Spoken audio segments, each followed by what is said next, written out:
your name and branch of military service? My name is James A. Quesenberry, and I was in the U.S. Navy. U.S. Navy. What prompted you to join or enlist at that time? Well, both my brothers had enlisted in the Navy, so I enlisted too. So all three of us as a family were in the Navy. What were your brothers' names? William Walter and Edward Norman. Both deceased. Were they also part of the U.S. Navy? Absolutely. All right. How old were you when you enlisted? Big 17. 17. Had to have mother's consent. Did she approve? Oh, yes. At the time of war, were you in any relationship with a girl? Not basically, no. No. But okay. it, dated. Okay. You dated in high school. Yeah. Okay. So you say you were from Plymouth, Illinois. Mm-hmm. What was it like in that area? I mean, how many other people were enlisting in the area?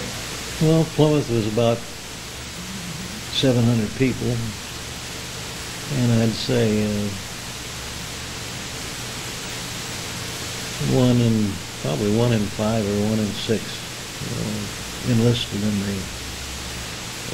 the armed forces. Okay. Either that or drafted, one or the other. When was the year you joined? 1944. 44? Okay. So it was a little later in World War II. Right at the end. Towards the end. What prompted you to join? Well, just the thrill of it, you could say. Really? Well, all of us kids were doing it. Was it kind of exciting when you did it? Absolutely. What were you going in expecting to do? Fight the Germans and fight the Japs. So, you get enlisted, and what was your main wartime activity? Well, first they took you to Peoria, Quincy to Peoria, and then Peoria to Great Lakes. And that's where you went through your basic training.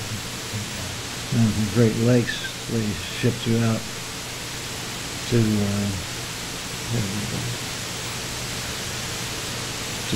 Little Creek, Virginia, to amphibious training school, which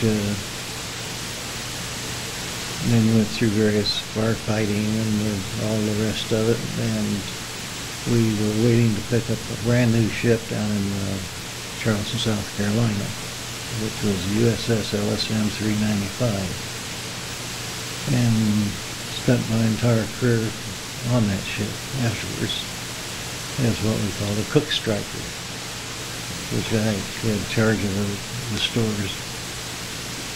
And then it's a small ship. There was only 5 officers and about 50 enlisted men to provide the firepower. Everyone had a job to do. Like we had twin 40 millimeter, and we had 4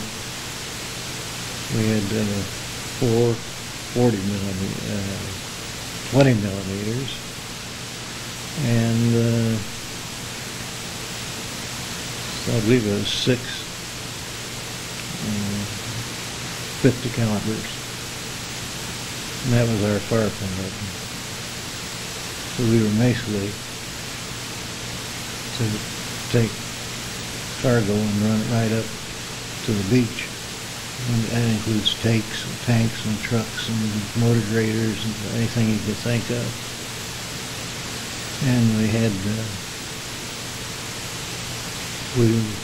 right there at the tail end of the war, we were at Buckner Bay in Okinawa, and they were just finishing up the north end of the island, if I remember right, which would have been the finish of the Japs in Okinawa. And at the same time, we had some car had some fighting done in the Philippines, because the Japanese communications weren't any good at all. And they didn't believe, of course, that the Americans had defeated them. So that was about at the tail end. There was still a little bit of fighting on there. In fact, I remember in Guam,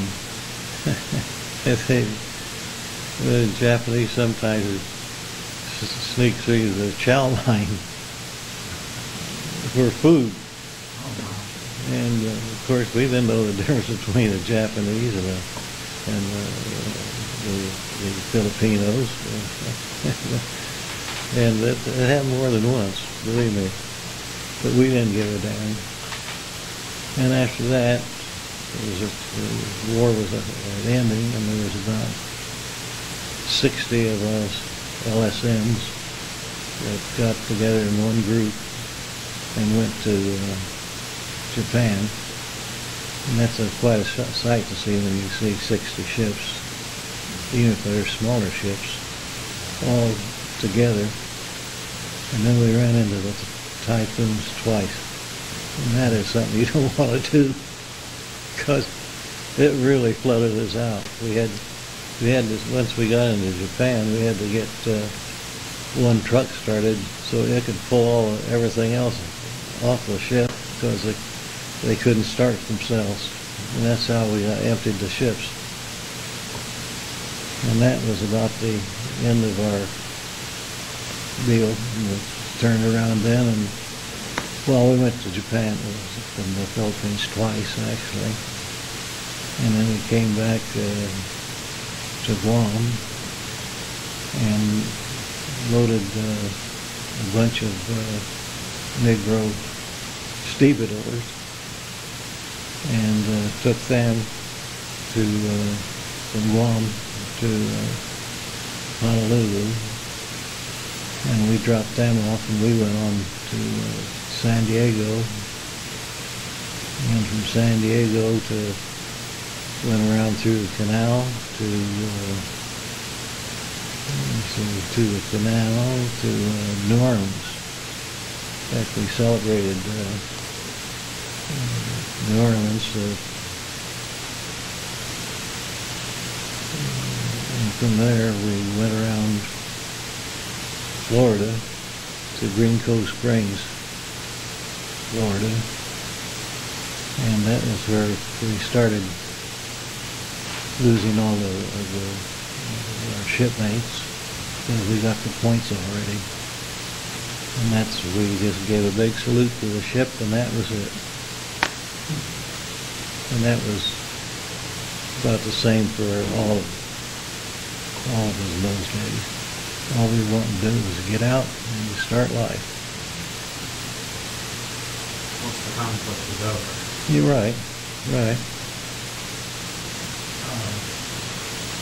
At the time when you joined the war, what were your feelings about what was going on? It's been going on since 1941, and even before that, there were the conflicts in Europe, with all that. What were your personal feelings about everything that was going on? We couldn't have cared less. No. You're just there to take care of business. That's right.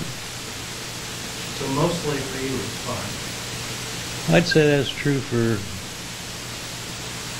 any of them that enlisted. That's probably true. The other ones that were drafted, that's a different story. Because they were pulled in under whether they wanted it to or not. They had to go in and serve. on your ship that you were on for the several years that you were on it, how many were enlisted and how many were drafted? Surprised, I would think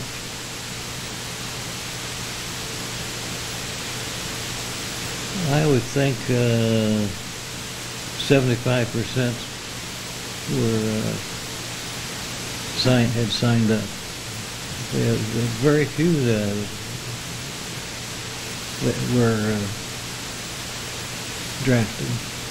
So we had a good cohesion among the ships. In fact, we had an association, the LSM association, which we had. The last one I attended was in Omaha, Nebraska, and of that group, there was trying to think. We only had the one captain was still alive, and he attended the meeting. In fact, he was the one that arranged it. And then we had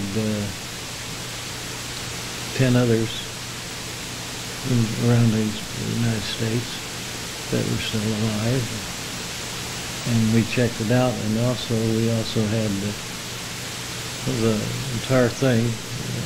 We still had about 70% of our people were still alive. That's unusual.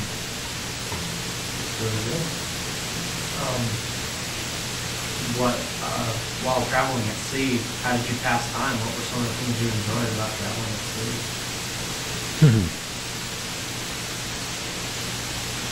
Well, if the weather was good, and this was a small ship, you got a flat bottom, so you're going like this. Fishing was one thing we did when we were in the islands. You can take a grenade and throw it off the ship and blow up, and you get some dead fish, but they were good eating. And what else did we do? Swimming. We did quite a bit of swimming when we were in an area where you could swim. And what else did we do? Gambling. Did quite a amount of gambling.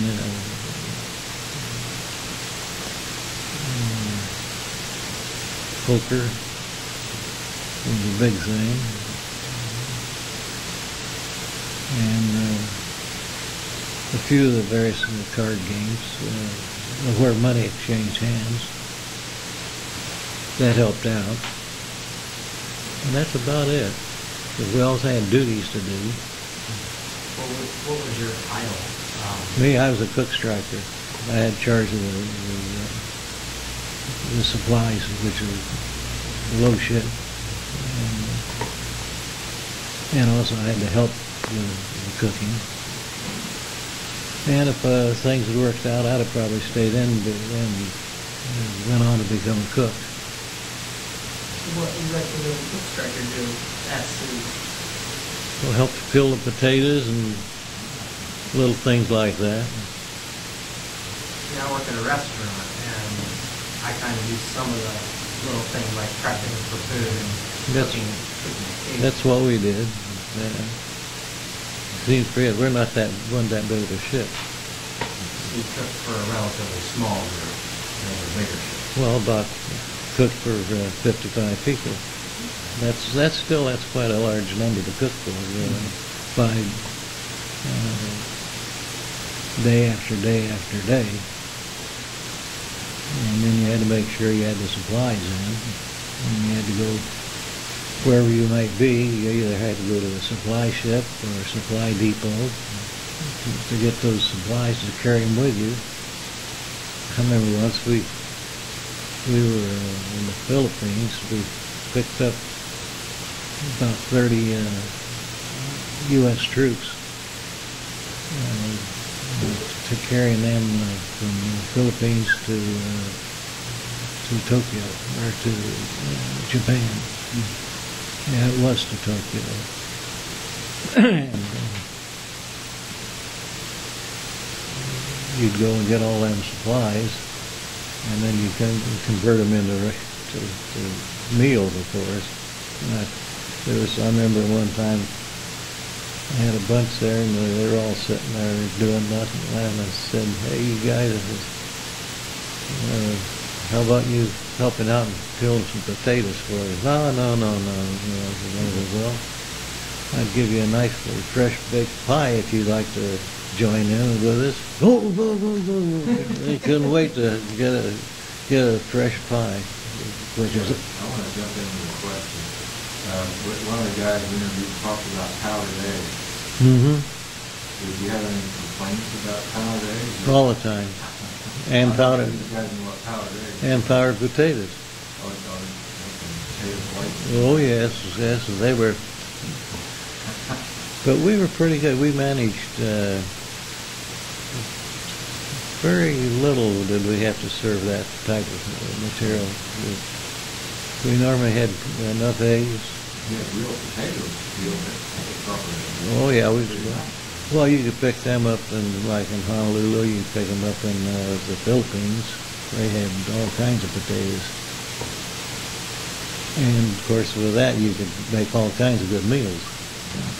And we were lucky. I think we were the only little small ship that had a baker aboard, and it just so happened that he was deposited there. His dad and he himself owned a bakery in Waterton, New York, and so we had rolls, and we had freshly baked bread, the whole thing. We had a tough time there because they wanted to take him away from us on Honolulu on the way back. We kept fighting. I never did know what happened to him. Like, have good food out at sea. That's really. The Navy always did have good food. Oh yeah. Managing food is really difficult, considering you're out at sea for a long time. Making very constant. No, it's not, because the Navy had good supply ships, so we went from one to the other. In fact, a lot of times we were carrying supplies to other ships who needed supplies. We kept them pretty fresh. Oh yeah, I say we had good food, good chow compared to what the Army had to have. They had terrible. So, after your service, did you continue with your work or cooking and? No. As soon as I got out of the service, I'd quit school when I was just in the senior class. So I was a year ahead of my class anyway, so I went and completed my high school education. Then I went on and completed my associate's degree at Henry Ford Community College. And then I went on to do some more advanced, although I didn't complete it all. And then I went to work for a bank in Chicago, and I was working in the foreign banking department. So mine was always all foreign trade, there incoming and outgoing. And so I'd done that, did that all my life after that, and finally retired. Still flogging huge equipment, big trucks, motor scrapers, electric trucks, and done that about that's finished. Then I came back to the States. I was always overseas mostly, which would have been let's see, England, which I was stationed out of. John Blue, Belgium, which is another one where we built trucks. Athens, Greece.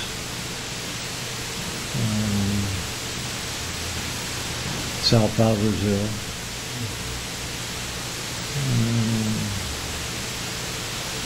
It's taken a long time to refresh my memory on a lot of this places. So then eventually I would get tired of it all and said, in fact, I remember I was at the Waldorf Astoria in New York, and I got mad at my boss and told him, you can take this job and shove it. And I came back and wrote gave the secretary the memo that I was leaving the company after so many years. I was going to...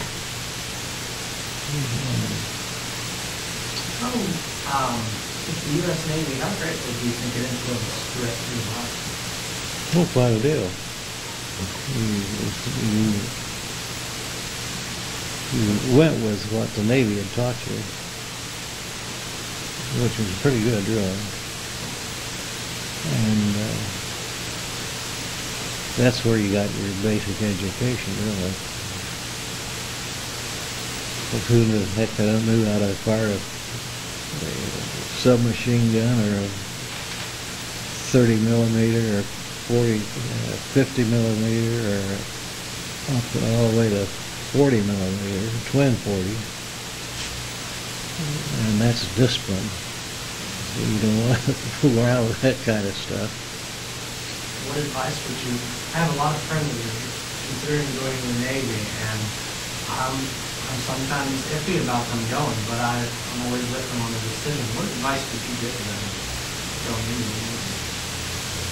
I don't give them any advice, I don't think. I think the thing to do is just go. If you want to experience a good life, you won't want to stay in.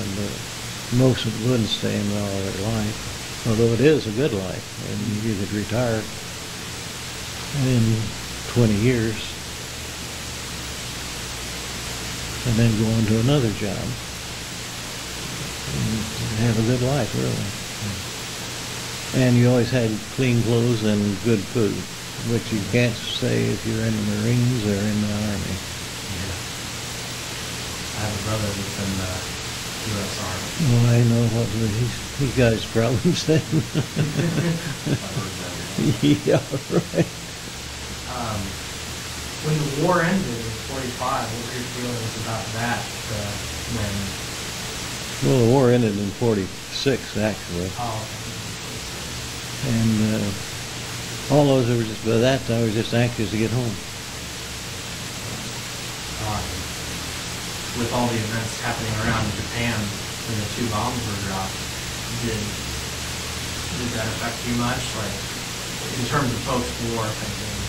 Sure it did, because it meant we didn't have to go in and get ourselves blown to bits and back, because we were a fairly small ship. But and we'd have had to go right up to the beach. In fact, if you ever see some of the war pictures, you see some of these LSM 395s or the LSMs going right up onto the beach. And some of them getting blown to hell. Well, you know, you're wide open. Did you see Saving Private Benjamin? No, I didn't. I wanted to, but I didn't. That's the beach scene there. Yeah. You seem like bloody and awful, really. Better believe it.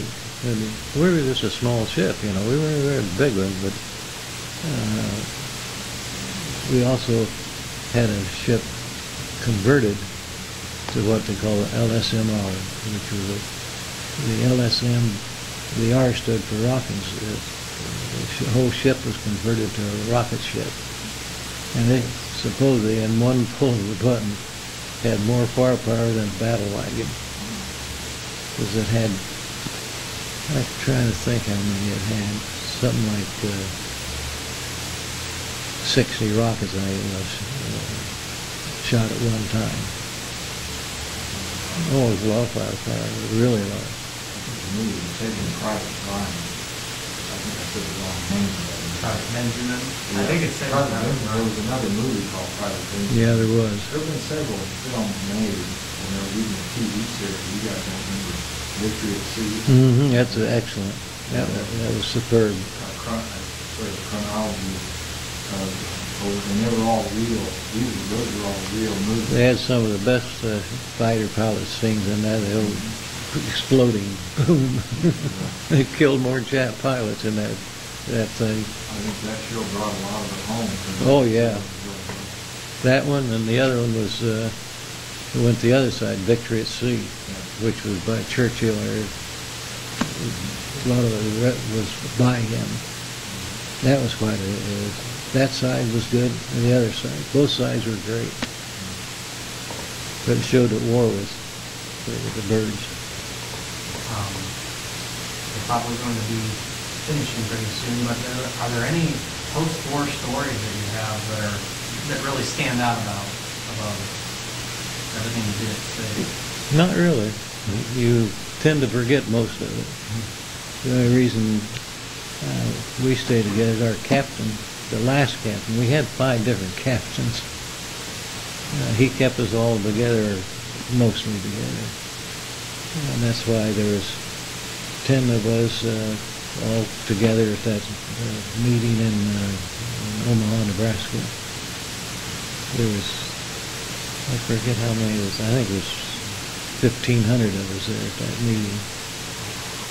And there was, yeah, can you believe they served them all in 15 minutes? I couldn't believe it myself at that hotel. Boom. Food in 15 minutes. Yep. I couldn't believe it either. And it wasn't bad. Because mostly it's bad anyway. But it was certainly decent. I guess we have used to fast food. Yeah. That's true, though. So what would you say at sea was your best dish? If you prepared, if you made things prepared at sea, what was your best? We could do just about anything as sea as you do on land. We had an excellent cook. He just died last year. You guys make ice cream? Yeah. You have the old crank? Mm-hmm. That's nice to do. Yeah. The old fashioned ice cream. Although we, a lot of times we'd just pick it up ashore. Like if we were in Honolulu, we'd grab 20 or 30 gallons ashore, going outbound. And then inbound, we'd pick up at Honolulu, going into the States. But we had no trouble with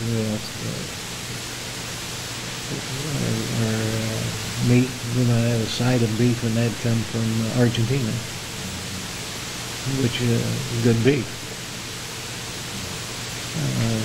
We always had good food aboard. Not the, I think the Huns.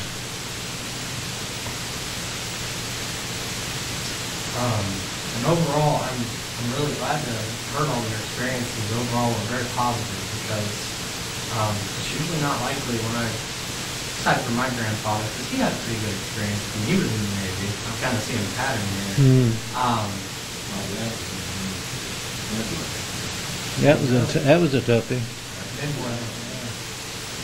But overall, you had a very positive experience. Is that about right? Yeah, because you're also a little stupid. Yeah, it's true. And I think we all are. Yeah, you don't know what you're talking about until you see some of that bombs going off. A very young man. He's about 17. Yeah, right.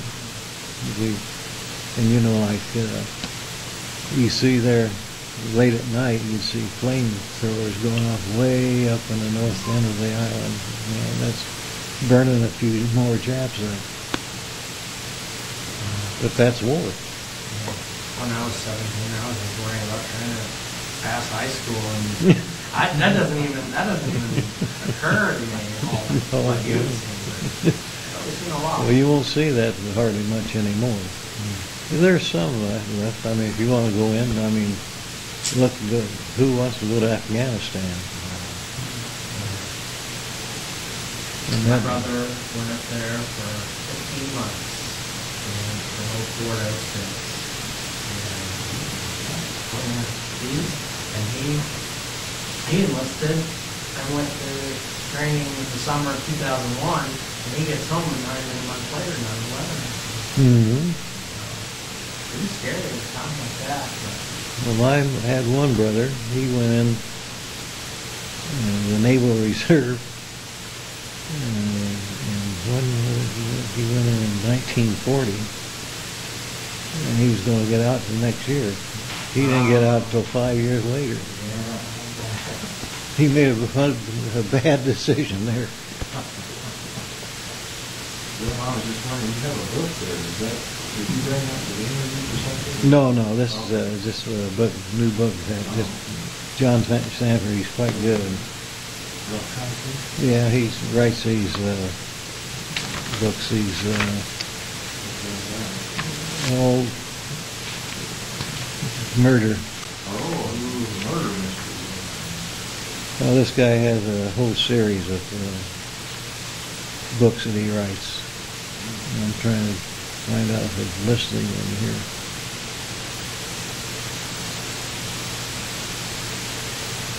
He's written about 30 or 40 books.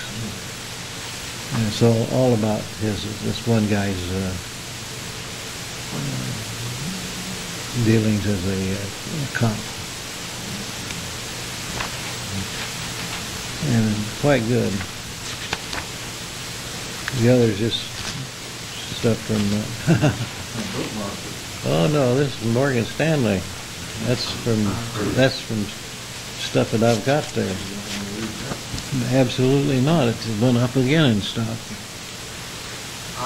Is there anything else you want to say over your experience? No, you've done a pretty good job. Well, I would say so. I'd really like to thank you for giving us this time today to speak about this. Oh, you can have, there's so much material on that, it's pathetic. You get, It is interesting. But you want to also thank you, Jim. that's quite all right. Sir. Always happy. Thank you very much. We appreciate it. Thank you very much.